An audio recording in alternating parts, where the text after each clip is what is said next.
It was along the water's edge that Jesus called his first disciples to leave their lives and follow him in a radical mission to change the world. 2,000 years later, the message is still just as vital, and Jesus is calling people, though it may be a little bit different than the way it was done in those first days of the New Testament's witness.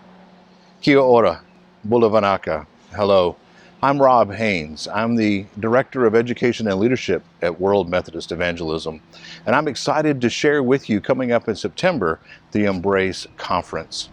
In my times in New Zealand, I have found the people to be warm, caring, friendly, and full of life. It is an amazing and rich place. I've also found that there are faithful Christians who are doing amazing work for the kingdom of God. And I've found that there's a great need for the gospel there because of all of the different complexities of today's culture. I've also found that in the United States or in New Zealand or wherever it may be around the world, that people have difficulty sharing their faith. People love to talk about their kids, a book that they've read, a movie that they've seen. They love to talk about the All Blacks, or maybe something that they are excited about getting to do or travel coming up. But when it comes to talking about their faith, they have a hard time.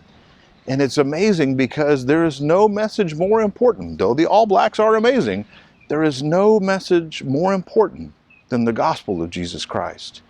That's why we at World Methodist Evangelism have created Embrace. It's an opportunity for people to grow in their comfort and in their skills in sharing their faith by talking about why, and also making sure that we understand that faith sharing is something that is an opportunity and a privilege for everyone, as well as a way that everyone can see that every part of their lives is an opportunity to share faith. We use a metaphor of an embrace. Think for a minute about an embrace. It begins with open arms, signaling to you that I am inviting you into something deeper in our relationship. But I have to wait, and I have to wait until it is time for you to show that you want an embrace. And then, whenever it's appropriate, we exchange an embrace, respecting the place of each person in that embrace. And then after the embrace is complete, I stand with my arms open and ready again. This is the symbolism that we use and the metaphor that we use for faith sharing through all aspects of our lives. We do that through 6 essential values: humility, clarity, prayer, integrity, urgency, and worship. And using each one of these, we go deeper into an understanding of our role as Wesleyans, as our role as Christians, and more globally, and particularly as Wesleyans, how and why we share our faith. We do this not because it is a burden, or not because it is something that we feel like we trudge through, but to share and show the love of Jesus that we know to be true, and that we want others to also have the opportunity to share and show as well. Let's face it, the complexities today are more than we ever could have imagined.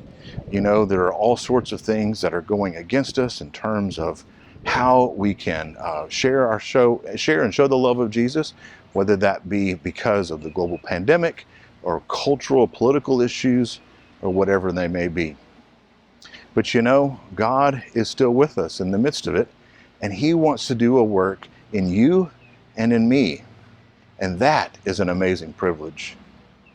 When I was beginning my theological studies, one of my first professors told us all that if we did not have a passport, we were outside of the will of God. Now, you may imagine that we all took a step back and said, wait, what do you mean? And he said, look, God may call you to a foreign country, but if you don't have a passport, the government won't let you go. And therefore, you need to do everything you can to remove any kind of obstacles and barriers that may be out there to you sharing God's love wherever God may call you. Now, I finished my second COVID vaccination this week in hopes of that. But you know, if only it were that simple when we could share and show the love of Jesus. In today's realities, there's a lot more that we have to overcome. We have to overcome ethnic boundaries and political discussions. We have to overcome all kinds of different complexities related to the pandemic, or even just related to interpersonal relationships.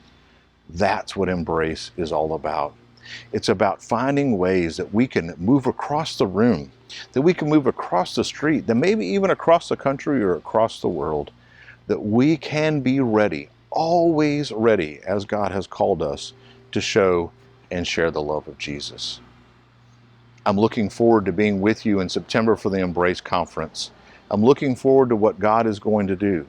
And I'm looking forward to the ways in which you will be able to reach out to others with God's love in new ways. So I want to ask you a favor. Would you pray now for this conference? Would you pray for me? Because I want you to know that I'm praying for you. Will you pray for your pastors and your church leaders?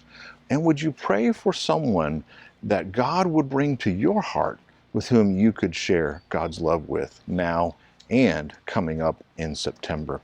Because the message is that important and the news is that good. I'll see you soon.